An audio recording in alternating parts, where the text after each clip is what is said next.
Bonjour, dans cette leçon nous allons voir les articles indéfinis en espagnol avec FrenchSpanishOnline.com.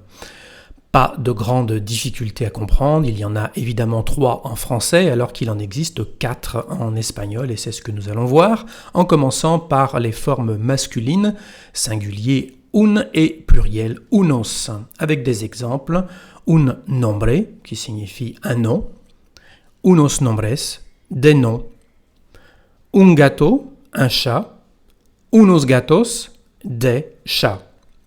Il y a quelques difficultés, nous allons les voir, en particulier celle-ci. Il s'agit de dire que parfois on utilise aussi l'article indéfini un avec des mots féminins. Seulement les mots féminins qui commencent par la voyelle A quand l'accent tonique du mot est justement placé sur ce A au début du mot. Un exemple, le mot aigle se dit águila. En espagnol, il est donc féminin, águila, et comme vous pouvez le voir, l'accent tonique est placé sur le premier A. Pour cette raison, s'il on a besoin d'utiliser un article indéfini, on utilisera un et non pas la forme féminine normale. Donc on dira un águila, un águila. Un autre point que l'on peut préciser aussi, c'est qu'il n'y a pas de rapport entre un et uno. Un, c'est donc l'article indéfini que l'on vient de voir, alors que uno, c'est le pronom.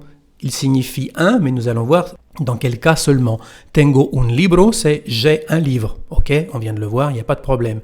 Mais si je veux dire tengo uno, et uno ici, c'est donc le pronom, eh bien, en français, on dira j'en ai un.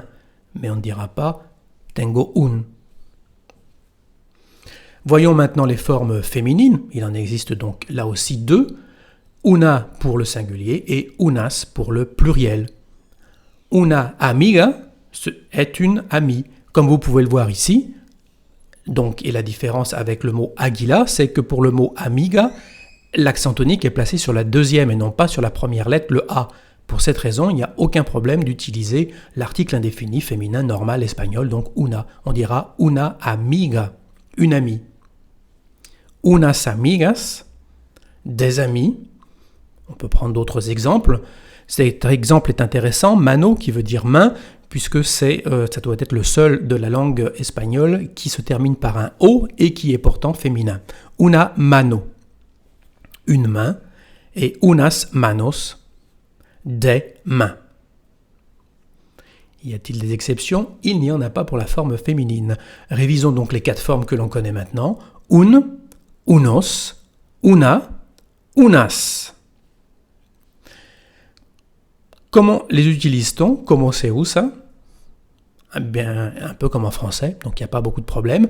On va simplement voir des exceptions, mais à vrai dire, c'est même pas la peine de les connaître, puisque on peut très bien le traduire mot à mot du français à l'espagnol.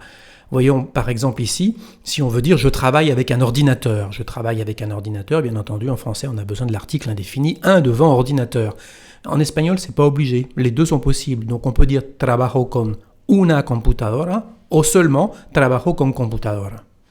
Donc si vous voyez ces exemples-là, « trabajo con computadora », c'est correct en espagnol.